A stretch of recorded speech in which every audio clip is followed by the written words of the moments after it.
To all in your channel NCERT e-teaching. Today I am going to discuss about class 12th biology chapter number 3, human reproduction. We will complete this chapter in 3 videos.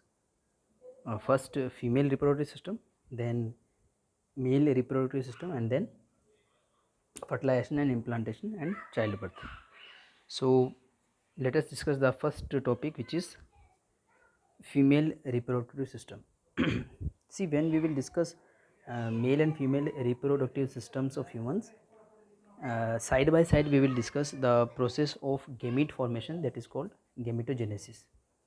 There is a connection between these processes and the structures which we are going to discuss in this reproductive system.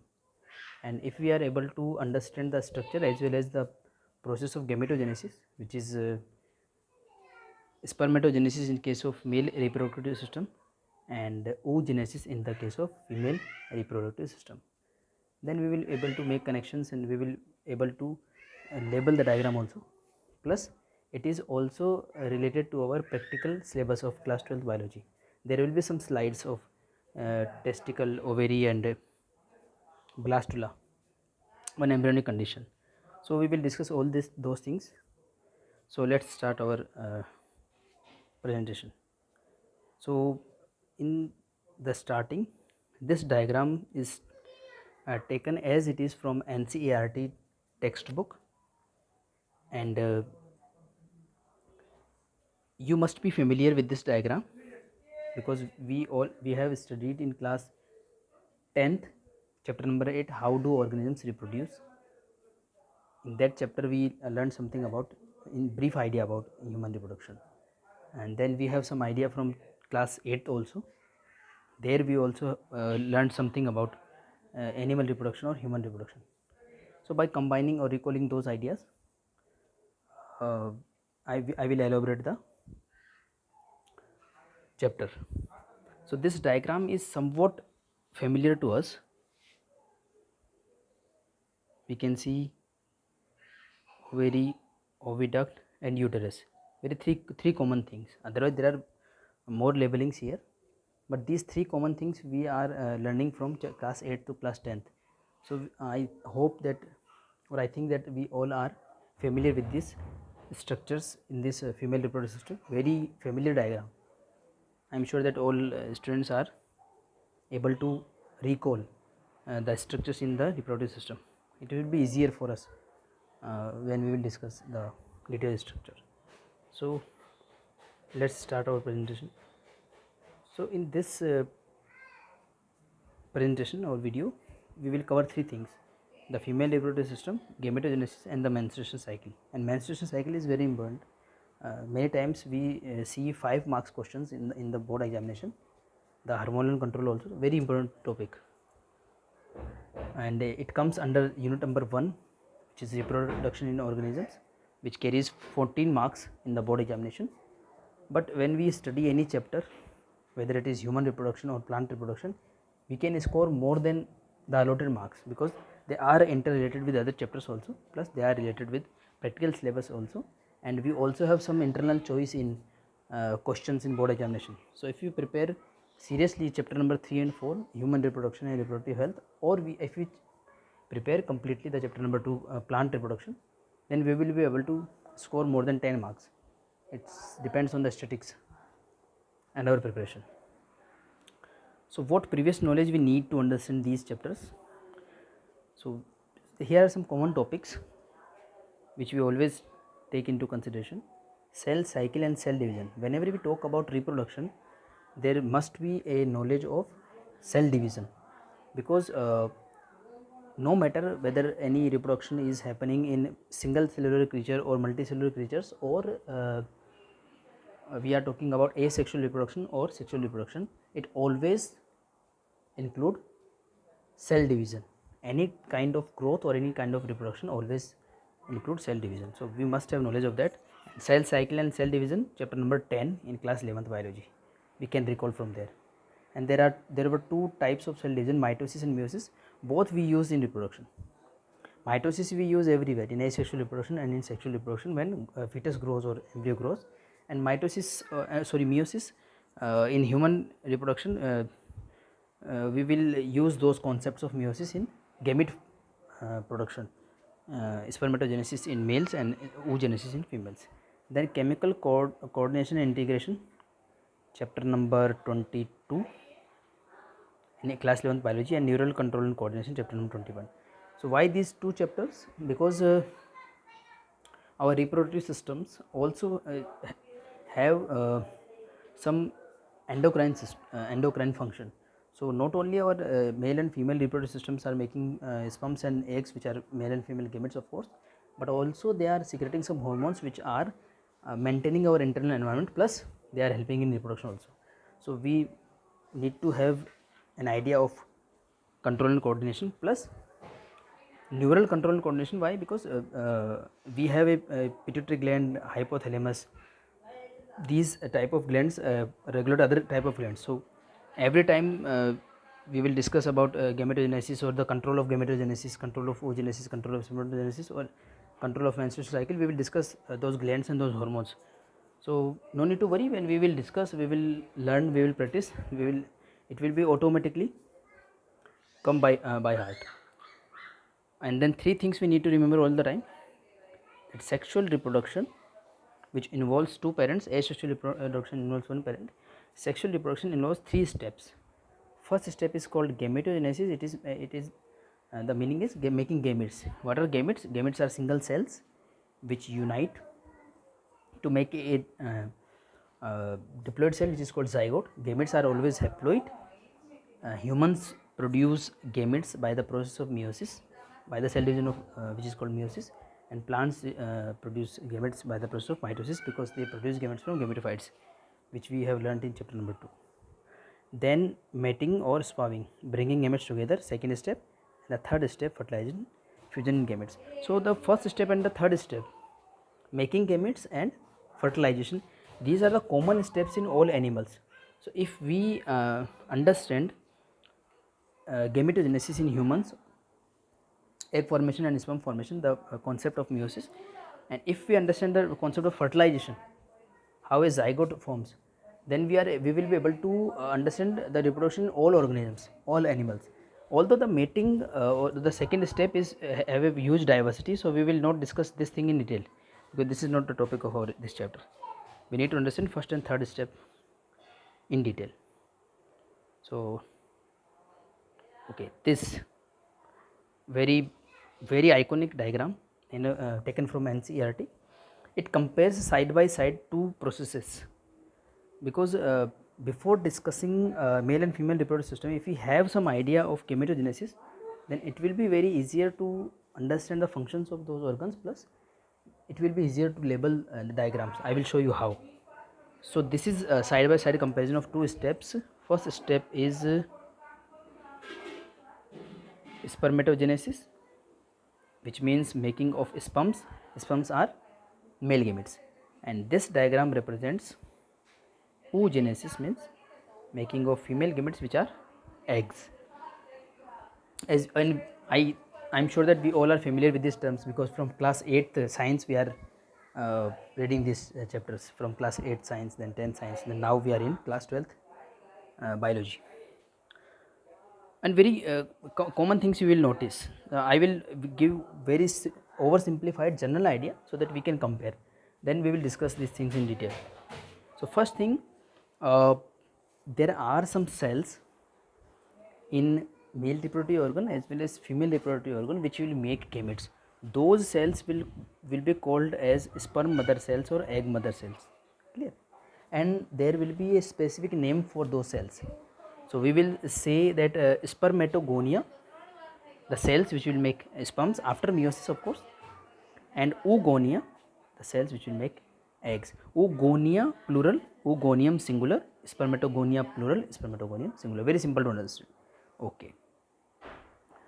So these cells, okay, and if you are familiar with the male and female reproductive system from class 8th and class 10th, then the organ is testicle in males and ovaries in females. So in the male reproductive system, testicles are the site of sperm production. In the same way, in female reproductive system, ovaries are the site of egg production, and that is why they are called primary sex organs or essential sex organs, because those organs are making the gametes. Gametes are the basic need of sexual reproduction. What are gametes? I am repeating again, they are single cells which will unite to make a zygote. Okay.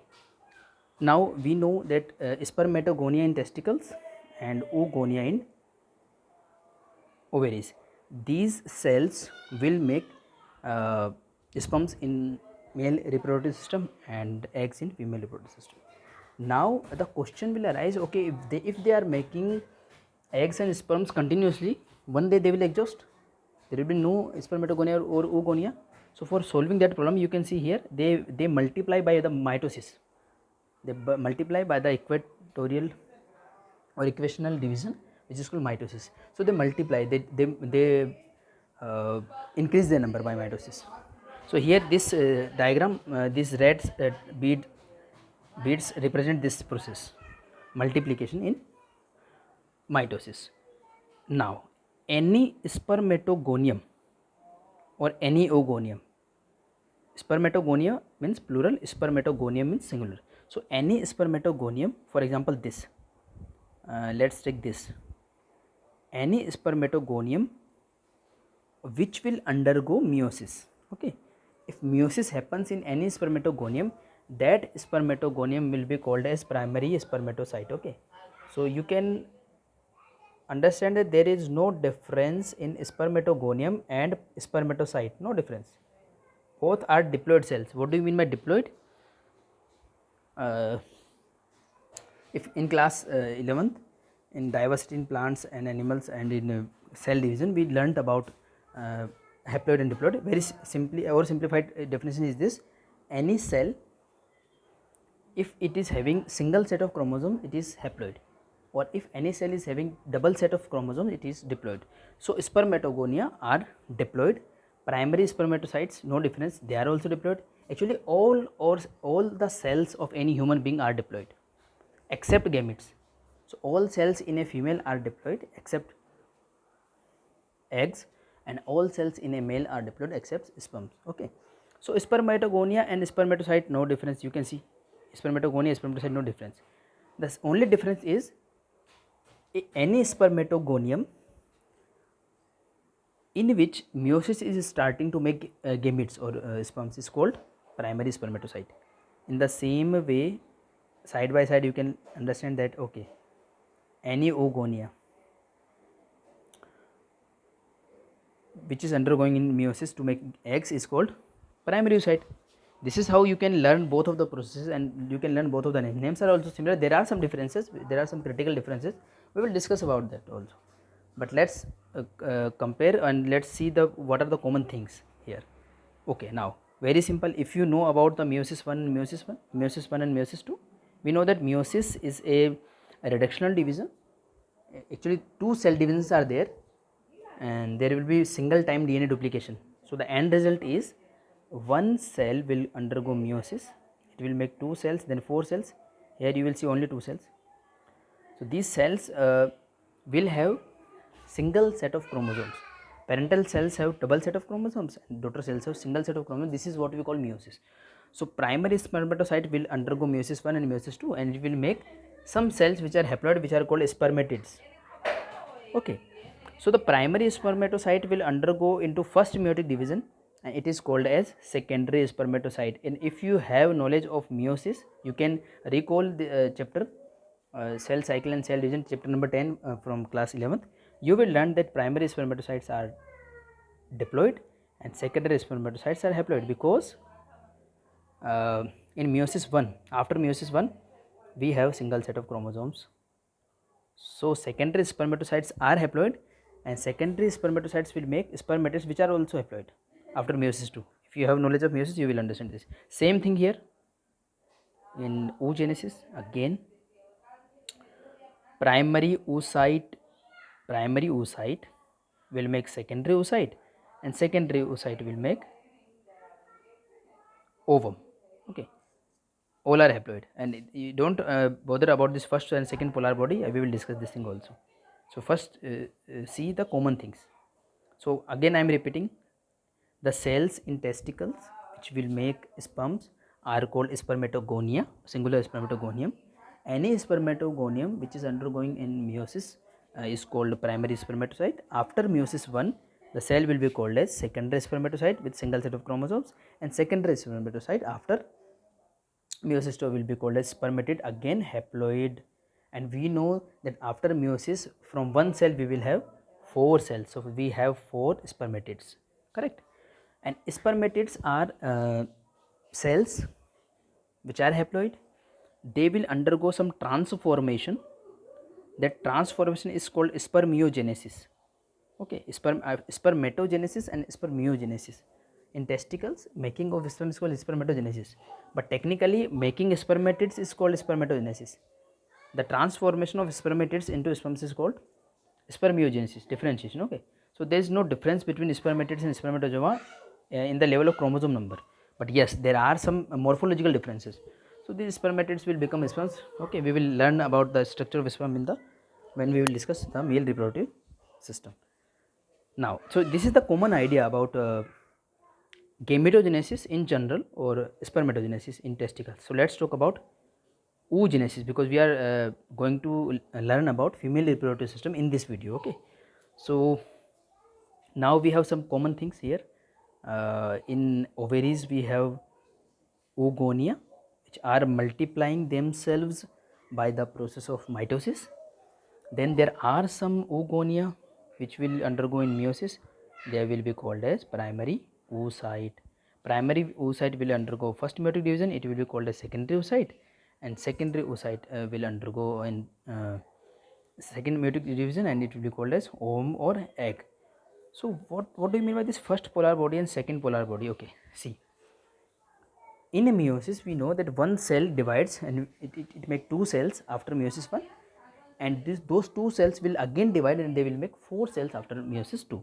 So after completion of meiosis 1 and meiosis 2, for the complete meiosis we have 4 daughter cells from one parental cell.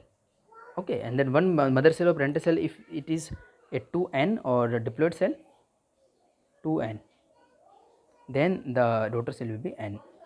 But here point is, when first meiosis happens or meiosis 1 happens, we have one normal cell, one small cell, which is called first polar body. So there is no difference between first polar body and secondary oocyte. Both are haploid cells, the product of meiosis 1. But yes, there is a difference in cytoplasm distribution. So here you can see in first polar body is small and secondary oocyte is large. Why? Because secondary oocyte have most of the cytoplasm, first polar body only have nucleus and very negligible cytoplasm. So here is a trick. What is the trick? See, if you have learnt chapter number 2 reproduction in plants, there if you have learnt about megaspores,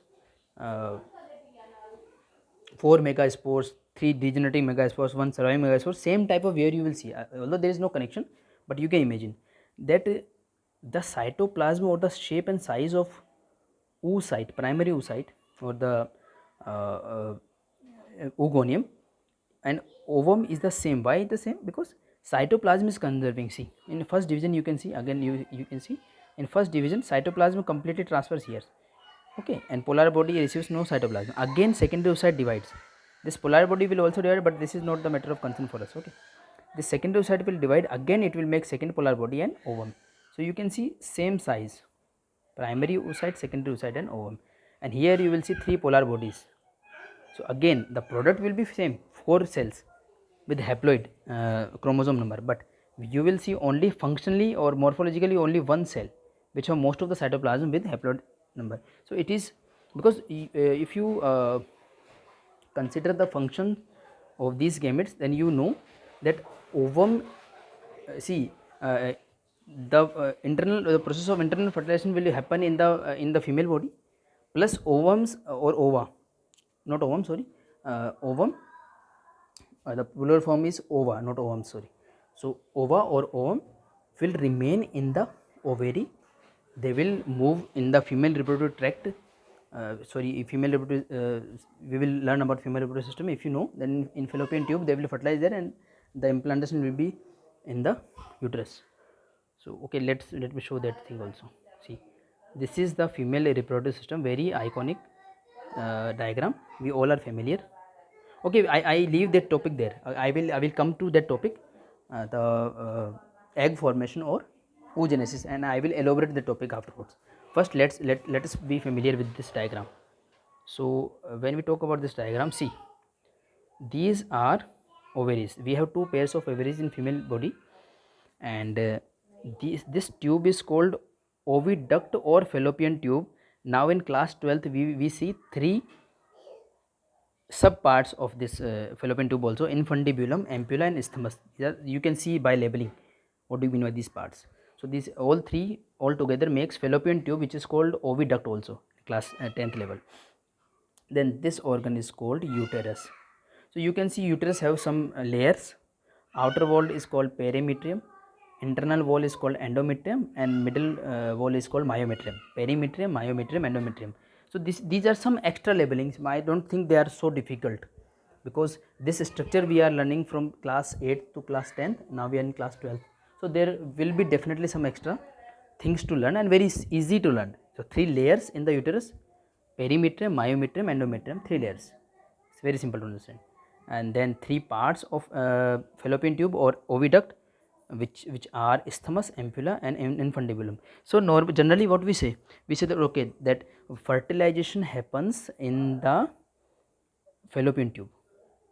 But now what we will say that okay, fertilization will happen in this part of the fallopian tube. This is what we are going to learn in class 12. There will be some extra details. Now so we have discussed about ovary, the parts, and we have discussed about the uterus also.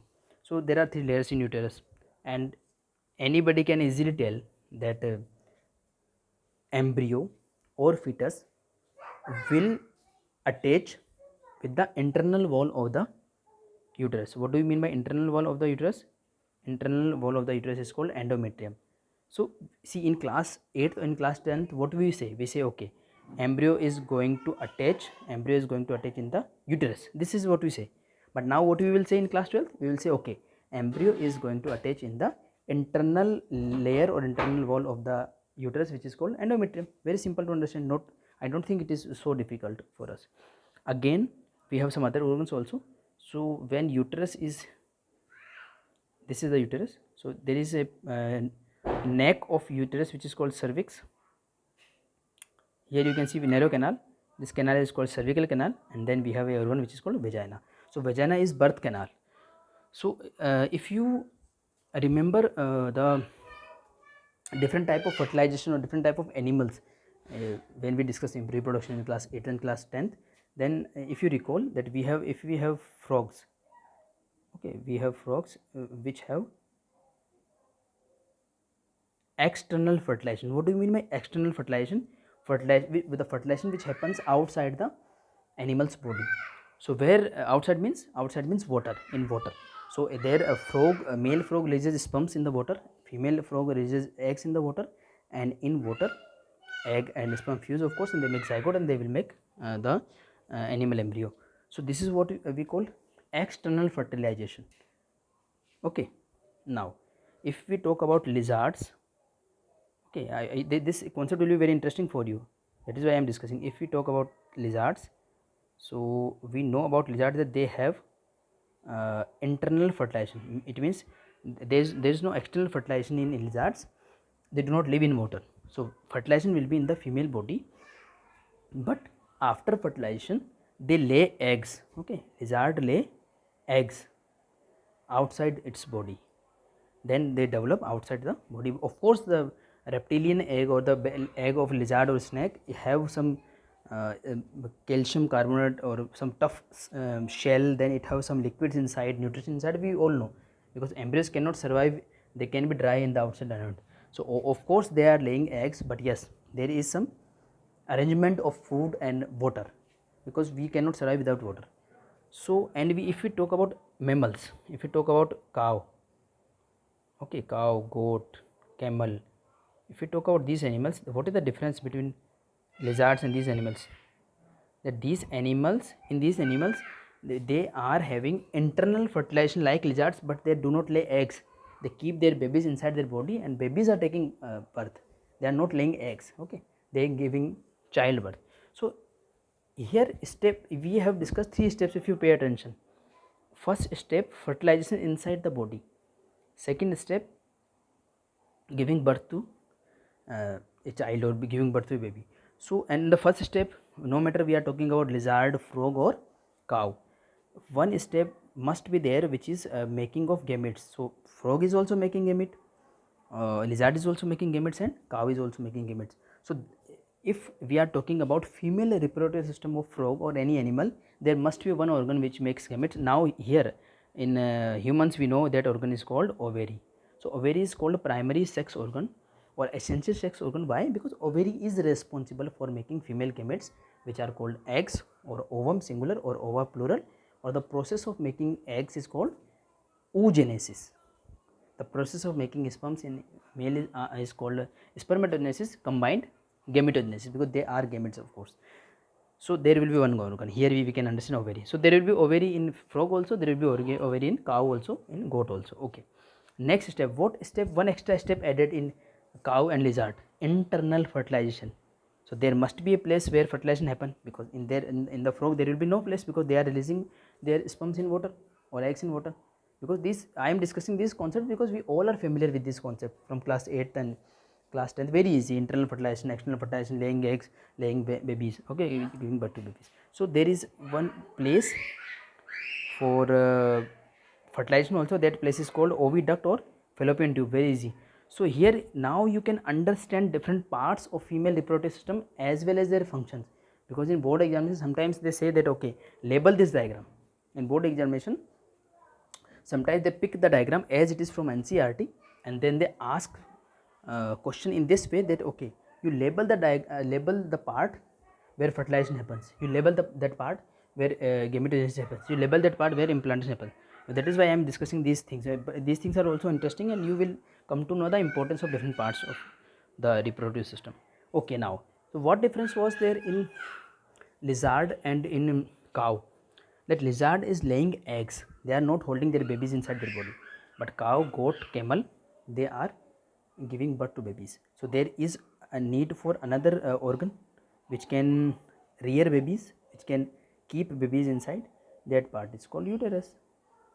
So if you label a part number 1 ovary, part number 2 oviduct, and part number 3 uterus, these 3 parts we are learning from class 8 science. Okay, now you can see simply the importance and the function. No need to memorize, because ovary will make gametes, fallopian tube is the site of fertilization, and uterus of course is the site of implantation or the attachment of embryo. Okay, and there are some extra labelings, very simple. Now so I hope that I made some sense, and you can easily find this diagram in your NCERT, and you need to practice also to make this diagram, because very important chapter. If when you will learn, you will see previous year CBSE board examination papers, then you will come to know the importance of this chapter. So this is the structure of female reproductive system, and this is another same structure from different book, but it have some narrations also.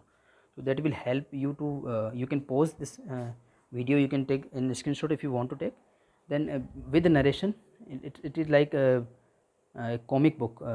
Every part is labeled with the narration, so you can understand the function. So let's discuss this also. It will be very interesting to know, and very important for us, not only for board examinations but also for NEET examination, because NEET examination includes NCERT, chemistry, physics, biology. 60% questions will come as it is from NCERT. So here are labelings. We can see first labeling about ovaries. So what is written here? Eggs mature and are released by the ovaries. So by this narration and by this diagram, there are many things you will understand, and you can describe female reproduction very easily. Second thing, eggs are taken into oviducts. Oviduct means fallopian tube, and they travel to the uterus. You can see the movement also. They are traveling to the uterus. Fertilization occurs in the upper region of the oviduct, where development begins. Okay, what do you mean by development? See, when egg and sperm fertilize to make zygote, zygote will start dividing, it will start cell division. This is what we call development. Okay. So this egg is scrolling down in the fallopian tube, then it is fertilizing, and then again scrolling down to the uterus, and it is attaching to the wall of uterus. Now we know 3 layers were there. So the internal layer was the endometrium. Very simple. The embryo will attach to the endometrium. Okay, one more thing, students. See, when we have egg and sperm, when they fuse and they make zygote, which is a diploid structure, it will divide and divide and divide, and it will make a structure or many structures. Okay, so we name this structure like morula, gastrula, blastula in different animals. Okay, there are some structures, the names we will learn. So blastocyst is a name for a stage of human embryo. Blastula is a name for we use for frogs or other animals. Blastocyst, you will remember, students, blastocyst is a name of the stage of human embryo. In that stage, embryo is attaching in the uterus. So this question have been asked many times in board examination also, that in what stage human embryo get implanted in the uterus. The answer will be blastocyst. And in which layer, to which layer? The answer will be endometrium, or the internal layer of the uterus. Okay, so it will be very fun, because I am sure that we all are familiar with the diagrams and with these names, but there will be some extra complications, and it is interesting also, not a burden. It is interesting to know and very easy to learn. Okay, then rest of the parts. Okay, one thing, fimbria, you can see fimbria means finger like projections here in this end of oviduct. We will learn in next slide how eggs are maturing in the ovary, how they are releasing. Then when egg will release, then this part of ovary which have finger like projections, which are called fimbria will collect the egg and will dump into the oviduct. Okay, this is also helpful. Then uterus, we know the uterus, cervix, the neck of the head of the uterus. Then the neck of the uterus is called cervix, which remains closed during pregnancy and dilates to allow childbirth. Sperm are deposited in the vagina during the copulation. Vagina is also the birth canal. So vagina serves two dual purposes. First purpose is it is the path for sperms, because we know that okay, oviduct is the, or the fallopian tube is the site of fertilization. So the fertilization means joining of egg and sperm, or fusion of egg and sperm. So egg and sperm must be there to fertilize in the oviduct. So there must be a path for sperms also. See, we knew that it is the path for egg, like this. We have learned in this diagram. Okay, so there must be a path for sperms also. So vagina is the path for sperms. So sperms will go in the oviduct, and there will be fertilization, and then after fertilization, zygote will divide and divide and divide. It will make human embryo. For example, blastocyst, it will scroll down and will attach to the uterus. I think it is very simple to understand. I made some sense. So let's move ahead. Okay, see, this is the structure of ovary. You can see here, structure of ovary. If we have a section means cut or slice. See, in biology, when we learn about animals, when we learn about plants, when we learn about tissues or structures or internal structures of living organisms, we most of the time we take slices, or those thin slices are called sections. Okay, there may be LS, there may be TS. LS means longitudinal section or transverse section. TS, I hope that you all are familiar with these terms in practical syllabus. Okay, TS and LS. So if we have a slice of ovary to see the internal structure, you will see this type of structures. Okay, we will learn. We are going to learn, and very easy and fun to learn. There, and very important for board examination also. That is why I am making this video. So if we enlarge this structure, what you will see? Let's see the next slide of our presentation. This, okay, see. So this is an enlarged image of ovary. Now you see what we have learned, that making of eggs are called gametogenesis or oogenesis. Okay, and there are certain names. So let's revise that also. Okay, let's go to that introductory diagram. Yes, this oogonia, primary spermatocyte, secondary spermatocyte, ovum, polar bodies. These are some names. Okay, this process is oogenesis. Oogenesis and spermatogenesis are also important for the board examination point of view, and their comparison is also important.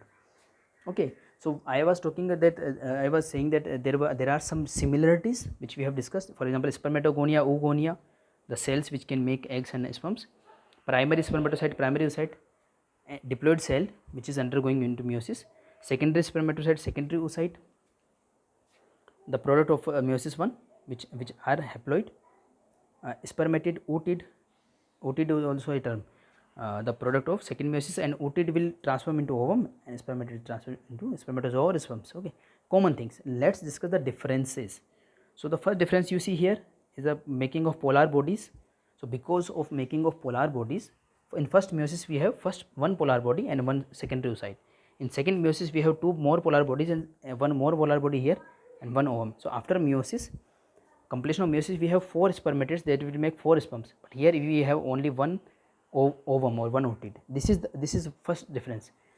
Rest of the differences, let us discuss them by seeing the structure of ovary. So girls and boys and the students, see, formation of sperms starts in human males at the time of puberty. What do you mean by puberty?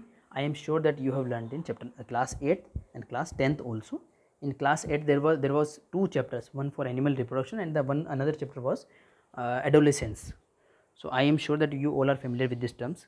I am giving some idea. Puberty means the age of 13 or 14 where sexual maturity happens, when boys and girls start appearing different. Okay. So the differences we notice between girls and boys, those differences are called secondary sexual characters, and there are some hormones which are responsible for those features or characters, and those hormones starts to develop in certain age, and that age is called adolescence or teenage. Okay, the children are called teenagers in that age, from class, I think from age 13 to 18 or 19, or simply you can say that from class 8 to class 12th. Okay, so you are in class 12th, so you are in adolescent stage. Okay, puberty was when you were in class 7th or 8th. Okay, so at that time in boys, spermatogonia start to develop and they will make sperms. That is what we call spermatogenesis. Okay, we will discuss when we will discuss male reproductive system in my next video. Let's talk about females. So in females, eggs starts to the making of eggs or the process of gametogenesis or oogenesis do not start in the puberty. So when it starts, it starts in embryonic condition. What do we know embryo condition? When any girl is inside her mother, so when she is in the embryonic stage, at that time she is developing ovaries, and in those ovaries there is a process of making eggs. So when a baby girl borns, she already have eggs. The process of oogenesis already happens. Okay, then the next question will be, what happens in puberty then if there are already eggs in females?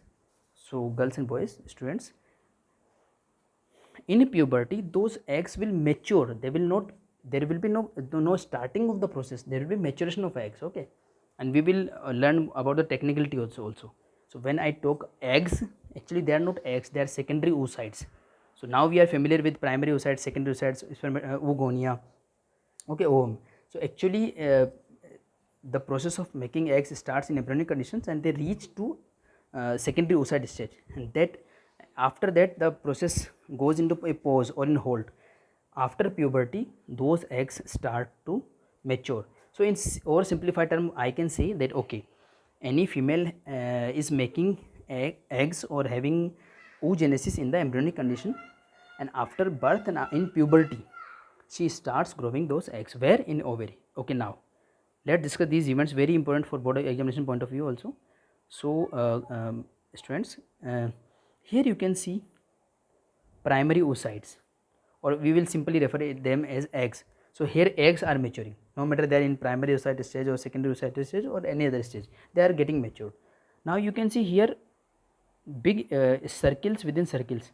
Okay, what do you mean by these circles? Actually egg is surrounded by other cells also.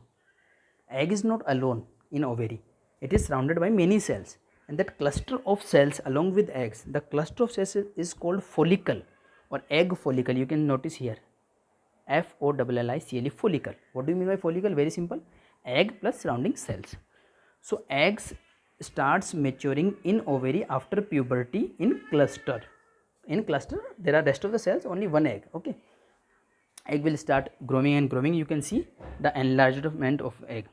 So egg will start growing, or I can say egg starts maturing, and there 14 days it takes to mature in ovary. Okay, after 14 days it is matured, or this is okay. Let's name this follicle also: primary follicle, secondary follicle, tertiary follicle. You can name, okay, depending on the stages. Okay, so scientists name these stages also. Okay, first follicle starts growing, primary follicle, secondary follicle, tertiary follicle, and the completely matured follicle is called Graafian follicle. You will learn Graafian follicle in your textbook also and in your practical examination also.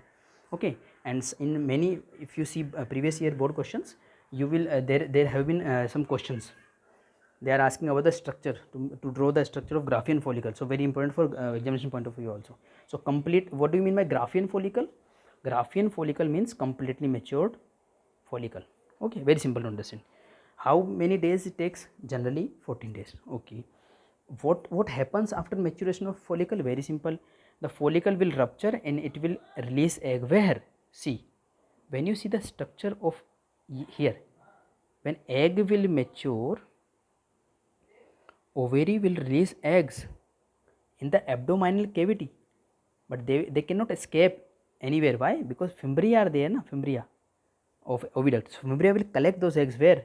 Inside the oviduct, the site of fertilization. So the overview of female reproductive system, which we have discussed many times, it will help us to understand other processes also. So coming back to that original slide. So here the release of egg is called ovulation. Very important event, ovulation, and there are certain hormones which are responsible for these events. Okay, let's name those hormones also. I am sure that you are familiar because you have learnt in chapter number 22 control and coordination. Sorry, control and coordination in class 10th, chapter number 7 was there, and then chemical control and coordination in chapter number 22, class 11th biology. I am not remembering the exact name. Okay, so we are familiar with pituitary gland, hypothalamus. So let me name those hormones also. Very simple to understand. Gonadotropin releasing hormone, gonadotropin releasing hormone from hypothalamus in the brain. Hypothalamus releases gonadotropin releasing hormone, and that gonadotropin releasing hormone will stimulate pituitary to make LH and FSH. There are two hormones, follicle stimulating hormone and luteinizing hormone. Okay, LH and FSH. You will encounter this term several times in your textbook, in class 11th biology also, as well as in class 12th biology also. So luteinizing hormone and follicle stimulating hormone, LH and FSH, these are two hormones secreted by anterior pituitary, which controls whom? They control testicles in male and ovaries in female, or simply the male reproductive system in male or female reproductive system in female. So follicle stimulating hormone, you can understand the name also, because here we can see egg follicle, follicle stimulating hormone. You can easily understand the term. So this hormone from secreted from anterior pituitary will go to the ovary, and it will stimulate the follicles to get matured in the puberty or after the puberty. Now luteinizing hormone. Okay, let us understand this also.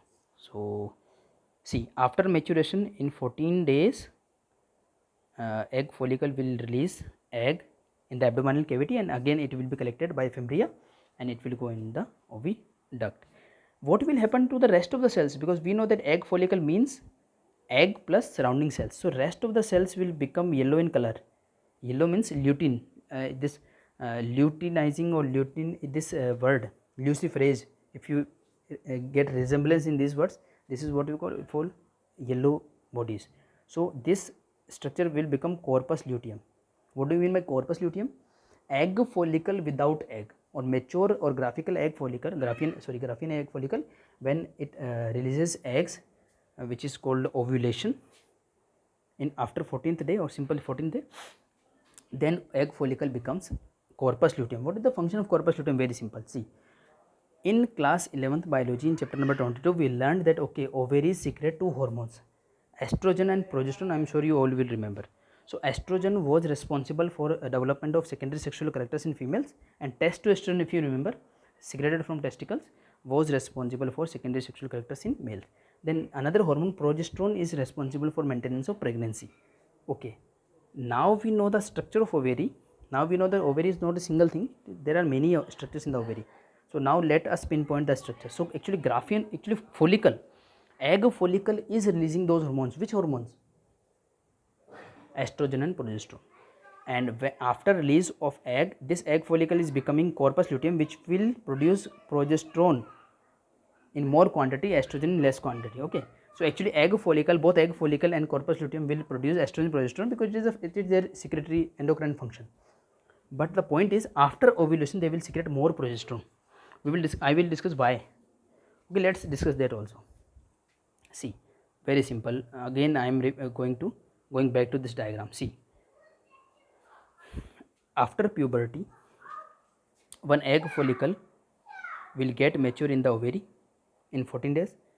After 14th day, egg will release in fallopian tube or abdominal cavity, will be collected in fallopian tube, and then egg follicle will degrade. Okay, see, when we talk about reproduction, what is the function of egg follicle? What is the function of this egg? To get fertilized and to make human baby. Very simple to understand. Okay, so this egg will go into the fallopian tube, it will get fertilized by the sperm, and that fertilized egg will make zygote. Zygote will develop into embryo, and embryo will get implanted in the internal wall of the uterus. Correct? But if you know, in our society, any human female after puberty, after 13 years of age or 14 years of age or 15 years of age, in any female, how many times you see reproduction or how many kids you see? We see hardly 2 or 3 kids or 1 kid. Okay, so I can say that this process of fertilization and implantation of embryo happens once in a while in lifetime. So it is not a common event, it is very rare event. Okay, so what is the common event? I will say that, okay, this egg follicle will mature, it will release egg, the egg will go in fallopian tube or oviduct, and it will not get fertilized, it will not get implanted.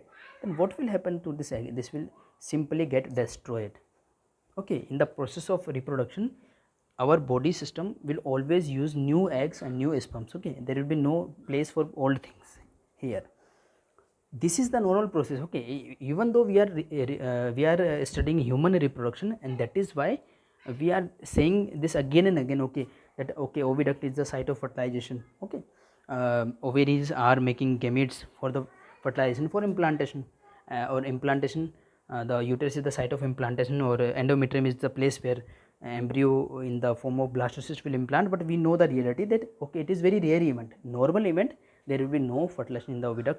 Okay, so let's discuss that scenario also. So if once in a while it will get fertilized, what is the requirement of the system? Simple. This embryo will get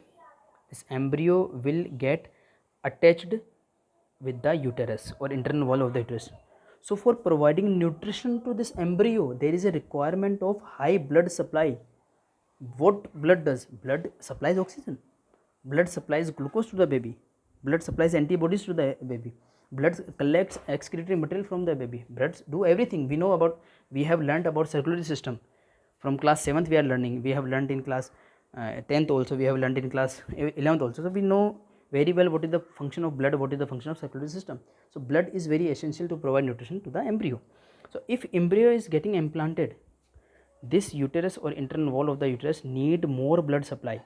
So when this happens in this 14 days, when egg follicle is maturing, at the same time this internal wall of the uterus also getting blood supply, high blood supply in these 14 days.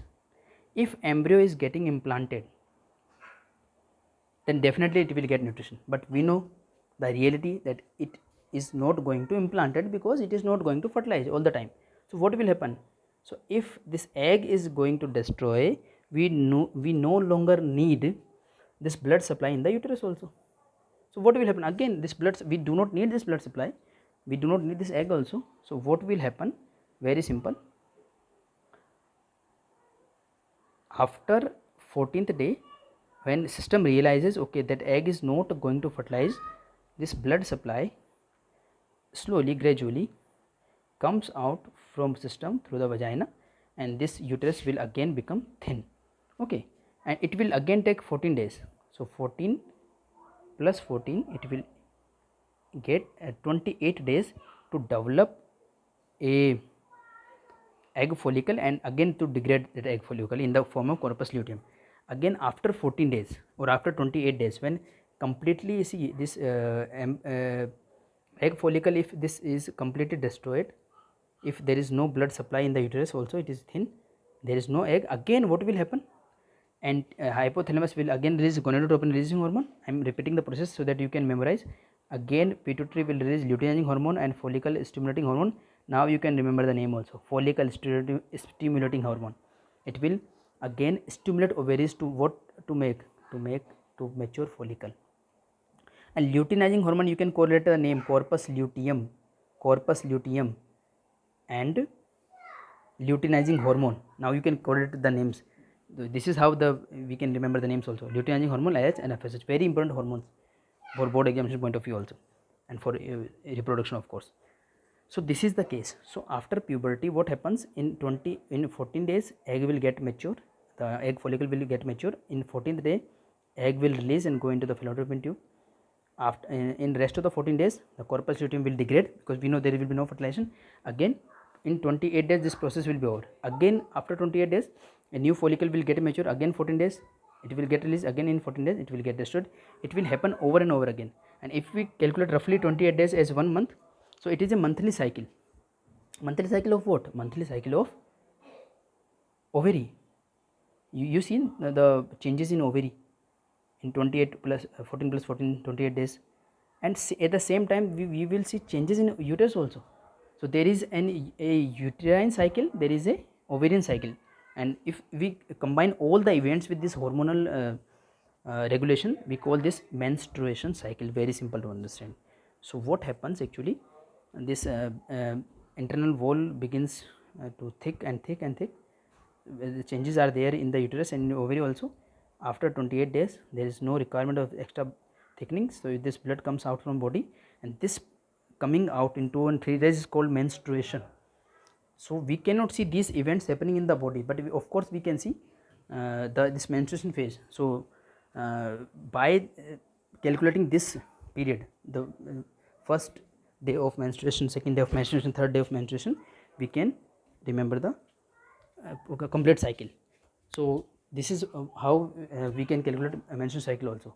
So after puberty, as I was discussing in males, what we see?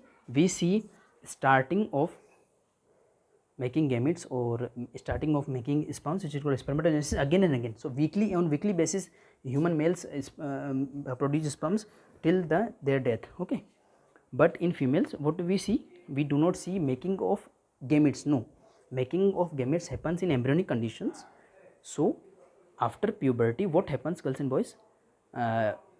Maturation of egg in the form of egg follicle, then in 14th day ovulation, releasing of egg, then in again 14 days, degradation of egg follicle, which is called corpus luteum, after release of the egg, and then some cyclic changes in uterus.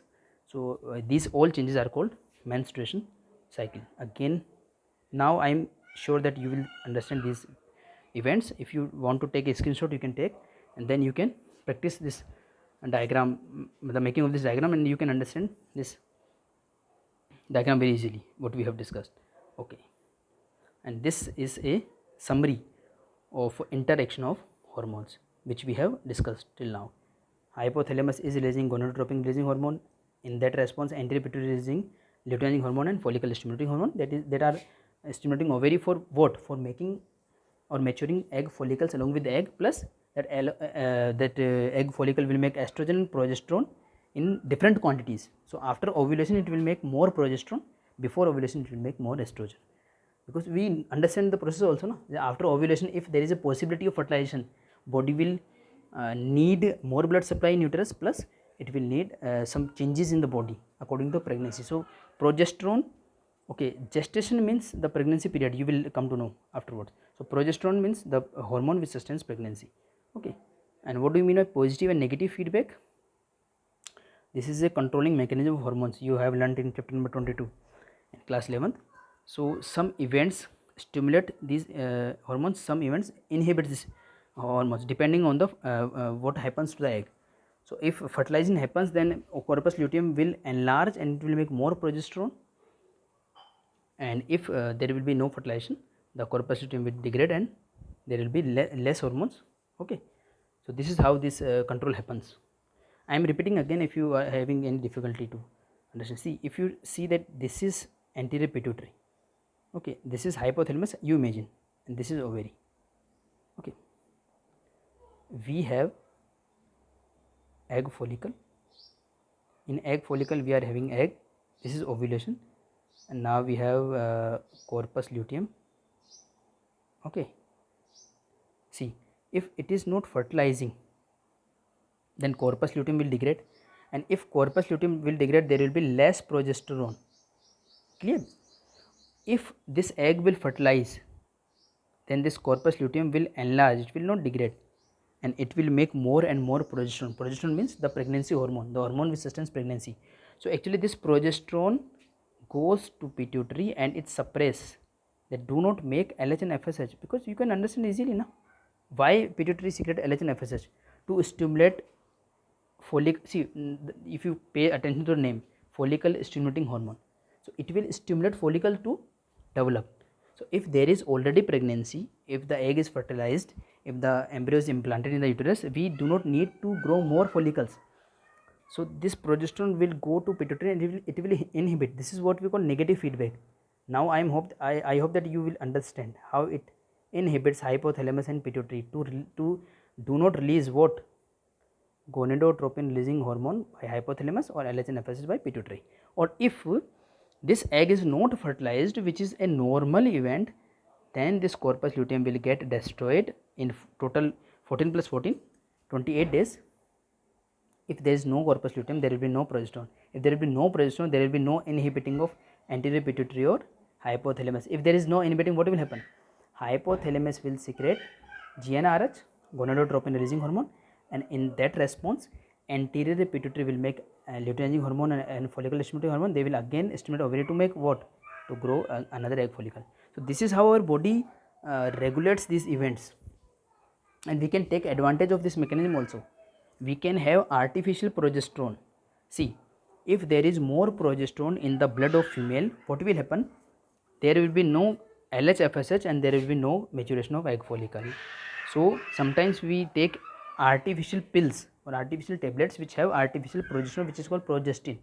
So when ladies take those tablets, what will happen? Their blood progesterone, which is artificial, increases. So that increased progesterone will inhibit anterior pituitary or hypothalamus not to release LH, FSH or GnRH, and in that response there is no growth of egg follicle and there is no possibility of ovulation or getting a baby. So this is how understanding these mechanisms will also help us to understand the methods of what they call contraception. Okay, we will learn more about contraception in the chapter number 4, human reproductive health. Okay, so let's move. The very iconic diagram, very important diagram. This is a graphical representation of events. What events? What we have discussed till now. Okay, let us discuss. This is video is getting longer, but okay, this is very important part of the chapter. Very important. If you see previous year board examination question papers, I will attach that file also with this video. So there are some graphs. Let's just discuss one by one. So now we have some idea about pituitary gland, ovary. Okay, let's make pituitary. So what pituitary makes? Pituitary makes two hormones. Which hormones? Follicle stimulating hormone and luteinizing hormone. This blue line indicates luteinizing hormone LH. This red line indicates follicle stimulating hormone FSH. Here you can see ovary. I am making very rough diagram. Ovary is making what? Actually egg follicles or corpus luteum in the ovary, they make estrogen and progesterone. Estrogen for secondary sexual characters, progesterone for maintaining pregnancy. Correct? So here you can see it's graphical representation. So you will see some changes in the ovarian cycle, and you will see some changes in the uterine cycle. Okay, what changes in the uterus? Very simple. First, there will be menstruation for 2 or 3 days. Here you can see days 1 day, 5 day, 13 day, total 28 or 29 days. So you can have some idea. So very simple, we know that at 14th day we have ovulation. This is how you can remember the graph also, you can make graph also. In the beginning the egg follicles will get mature, so they will reach FSH like this and LH like this, and there will be peak of these hormones at the time of ovulation. Okay, there will be peak because at the time of ovulation body needs more hormones to release the egg from ovary. Okay, now if you see these, because these events I have discussed already, you can compare. This diagram is taken as it is from NCERT. So you can see here egg is maturing, primary follicle, secondary follicle, mature follicle which is called Graafian follicle, then ovulation 14th day, you can make graph also, and then after ovulation what we call to that egg follicle without egg, it is called corpus luteum, yellow body, and it will degrade. Why it will degrade? We know that in normal situation when there will be no pregnancy, there will be no fertilization, this corpus luteum will degrade. So in the same sequence you see menstruation 3 days, then increasing the thickness of what? Internal lining of uterus, which is called endometrium. So if this diagram seems complex, but if you know the concepts, that is why I'm discussing concepts all the time in this video, because this diagram you can see in your NCERT, your diagram you can practice in your NCERT, theory you can see in your NCERT, but I am trying to make connections between these diagrams and flow charts and concepts what you have learned in class 8th and 10th also, so that there will be an active learning. So this video will not going to, if you see only video and you think that you will perform well in examination, that is not going to be true. After watching video, if you have some ideas, then you need to practice some diagrams, you need to practice some questions. Then also if you want to see your performance in any examination or any topic, that you have excelled or not, very simple criteria is there, very simple test is there. For any topic you take previous year questions. Previous year questions of what? It depends on you. If you are preparing for board examination, take previous year CBSE questions, and if you are preparing for NEET examination, take previous year NEET questions, and you try to solve those questions based on your understanding. If you are not able to solve those questions, then you have not understood the topic yet. Okay, so after watching this video, I will request you, all class 12 students, you must try to solve some NEET and board examination question papers from the topics from female reproductive system and oogenesis and this menstruation cycle and graphical representation. Okay, how you will, okay, one more thing, this blue line indicates estrogen, this red line indicates progesterone, and now simply you can understand when our body will need more progesterone after ovulation. After ovulation there will be a desire or requirement of more progesterone. So you can see this progesterone level, if you understand graphs from physics, this progesterone level is very low before 14th day. This line indicates the 14th day. Okay, 14th day ovulation, 14th day, after 14th day more thickening in uterus, and in the same time see if this thickening you can remember, then the progesterone level you can remember. Very easy to remember this graph of progesterone. And when you talk about estrogen, it will be slightly opposite to this graph, but all this graph will show one thing here, which is this 14th day. So this 14th day all hormone level will be up. Okay, it is very easy to see this diagram, but it will be very difficult to make this diagram, okay, with all these detailings. Okay, but if you understand the concept, then very easily you can make. Again I am repeating, the pattern of LH and FSH will be same. You can see the peak, the bigger peak of LH, because you will not see this color diagrams in your board examination paper. Sometimes they make only diagram and they ask you what is LH, what is FSH, what is progesterone, what is estrogen. You need to label. Okay, so there is a need for paying extra attention to our NCERT diagrams. Very simple to remember, the biggest peak LH, slightly low peak FSH, okay, very low after 14th day, very high progesterone, okay, and then according to the growth of egg follicle you can see the behavior of estrogen, but yes, peak at 14th day. Okay, this is how you can remember. So these events we have discussed already. Let's move to the next slide. Very good. So I hope I have made some sense. You have learned this diagram also there. So this is the front view of the female reproductive system, very familiar to us. This is the rear view, but this diagram seldom comes in the examination, but if you want to remember this also, you need to broaden your perspective. Okay, this is the side view of the same diagram. Okay, same labelings are there. So I have discussed some concepts about spermatogenesis and oogenesis in my next video, when we will discuss the male reproductive system. Then that time I will also recall this spermatogenesis and I will make a comparison again, so that we can solidify this concept. Then we discussed about events of ovarian and uterine cycle in different perspective. This is the structure of ovary and this is the graph, and there will be a slide of ovary also in our practical syllabus. I will talk about those slides in my next video. So these labelings will also help you. And we have discussed some hormonal interaction. These all topics are so important. You will realize that those importance when you will see previous year NEET examination papers and previous year board examination paper. So we will meet in our next video. Our next video will not be fertilization and implantation. When I planned the presentations, I planned first human male reproductive system, then I planned female reproductive system, and then third video I planned fertilization and implantation. But I will take this topic after male reproductive system. Thank you so much for your patient listening. We will meet in our next video.